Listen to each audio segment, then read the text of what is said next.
ταβέρνα η ελληνική είναι αυτό, μουσική, κόσμος, φαγητό, να περνάνε καλά, να χορεύουν.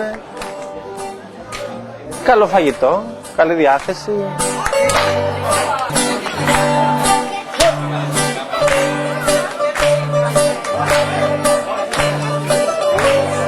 Γιατί προφανώς τους αρέσει, γιατί αν σ' αρέσει η δουλειά που κάνεις είσαι ευτυχισμένος πρώτον.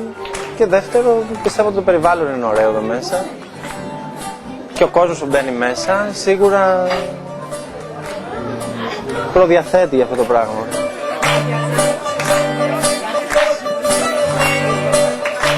Καταρχήν είναι επειδή είμαστε στην Ελλάδα και είναι ο κόσμος πιο χαρούμενος και πιο διασκεδαστικός και πιο ευτυχισμένος.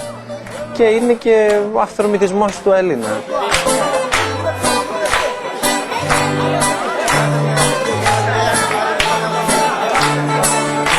Ναι, ξεκίνησε το μαγαζί, ήταν μπακάλικο. Ξεκίνησε το 1936, ήταν το μπακάλικο του χωριού. Και μετά τον Δεύτερο Παγκόσμιο Πόλεμο, οι πρώτοι πελάτες ήταν οι συνάδελφοι του παππού μου, γιατί δούλευε στην ΔΕΗ, στην ηλεκτρική. Μετά οι πρώτοι τουρίστες, δεκαετία του 50, και σιγά σιγά εξελίχθηκε σε αυτό που είναι τώρα.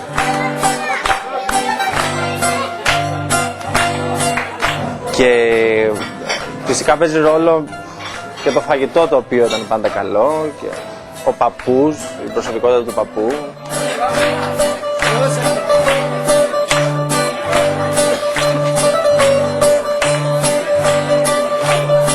Εγώ θυμάμαι ήμουνα μικρός και φέρνανε στο σπίτι μας, στο πατρικό, από 40 διαφορετικά κοπάδια στην Κέρκυρα γάλα και φτιάχναμε το τυρί.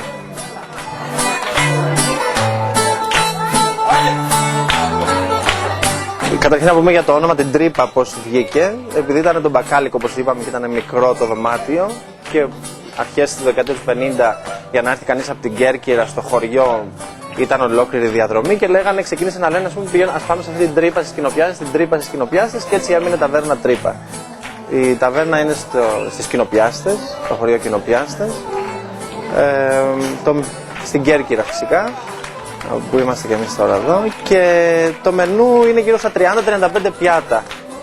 Και αυτό είναι γιατί ξεκίνησε από τον παππού που του άρεσε να προσφέρει στον κόσμο βασικά και έχει καθοριστεί και έχει μείνει έτσι και δεν μπορεί να αλλάξει. Κοστίζει 35 ευρώ το άτομο, μαζί με τα κρασιά, που και τα κρασιά επίσης είναι δικά μας και τα κάνουμε εμείς.